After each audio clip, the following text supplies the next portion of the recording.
자, 장면은 바뀌고 예수님은 다시 성전으로 와서 백성들에게 가르침을 주고 계십니다. 이때 예수님 앞에 한 여인이 끌려 나옵니다.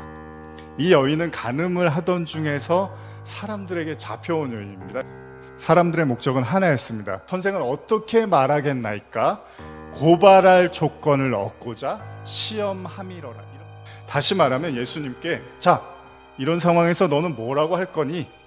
말을 잘못하면 너는 고발당할 거야. 뭐 이런 얘기를 하고 있는 거죠. 어쨌든 예수님은 땅에 무언가 쓰신 이후에 그들의 양심을 묻습니다. 그리고 이 말씀은 오늘까지도 명언으로 남게 되는데, 그게 뭐죠? 죄 없는 자는 돌로 쳐라. 반드시 율법에 간음한 자를 죽이라고 써 있는데, 그래서 돌을 들고 쳐 죽이는 것이 진리입니다. 율법에서는요.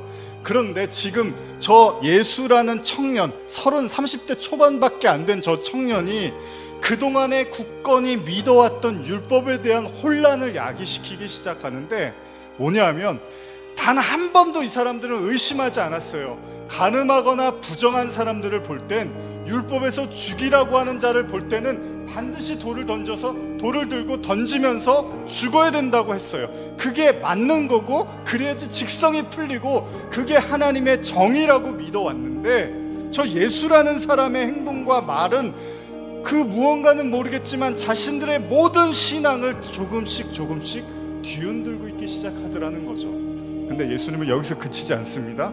예수님은 성에 그치지 않았는지 다시 앉아서 무언가를 씁니다. 그런데 이상하게도 예수의 말이 설득력이 있더라는 거예요. 그리고 지금까지 그의 말 앞에서 자신들의 좀 너무한 사람처럼 느껴지기 시작하더라고요. 아니, 오히려 진짜 죄인은 간음하다가 끌려온 저 여인이 아니라, 그 여인을 삥 둘러싸고서 죽어도 마땅하다고 돌을 들고서 쳐 죽이려고 하는 내가 아닐까라는 생각이 들기 시작하더라는 거예요. 이건 단 한 번도 가져보지 못했던 생각이었다. 이렇게 가벼웠던 돌이 이렇게 무거웠던 적이 있었던가? 이렇게 쉬웠던 율법이 이렇게 어려웠던 적이 있었던가? 그냥 지키고 시키는 대로 하면 되는 게 아닌가?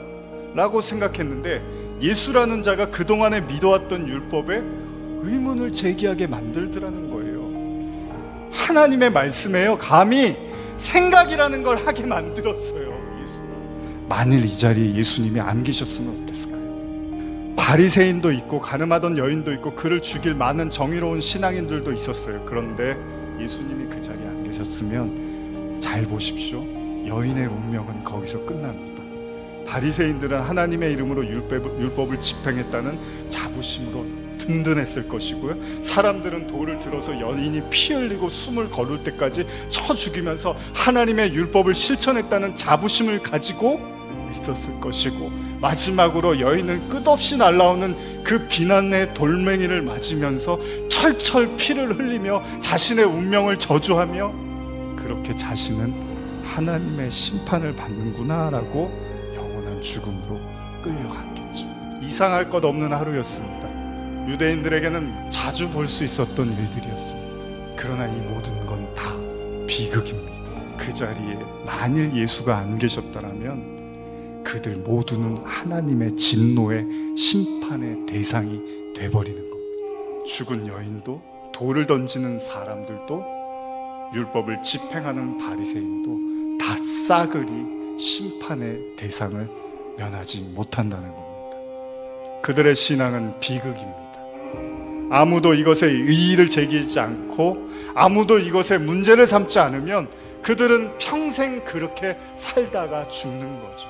진짜 비극이죠. 이것이 바로 예수 없는 자의 삶입니다. 그러한 멸망의 무리들 사이에 예수님이 서자 비극은 희극으로 바뀌기 시작합니다.